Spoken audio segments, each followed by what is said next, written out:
Welcome to the Slop Farm. Enjoy the video. You start by verifying Java and Feather fundamentals.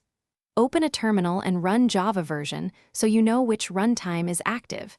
This matters because Feather often expects a specific Java major version. If you're on 32-bit Java but running 64-bit OS, install 64-bit Java.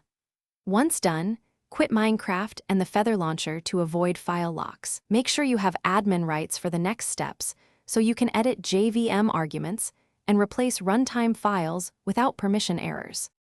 Next, you'll modify JVM arguments inside the Feather launcher. Navigate to Launcher Settings and find the Java executable path and JVM arguments box. Confirm it points to the 64-bit Java. EXE you verified. Edit the JVM flags. Remove unsupported or custom experimental flags that trigger launcher errors, and add stable options like XMS1G, XMX, 4G, and Roman 20, plus use G1GC if supported by your Java build.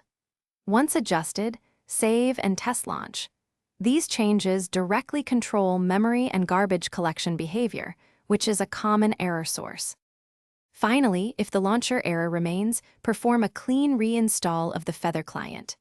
Uninstall the client, remove launcher cache and logs, and reinstall while pointing the launcher to the correct Java runtime. Make sure the Minecraft runtime libraries match the client version.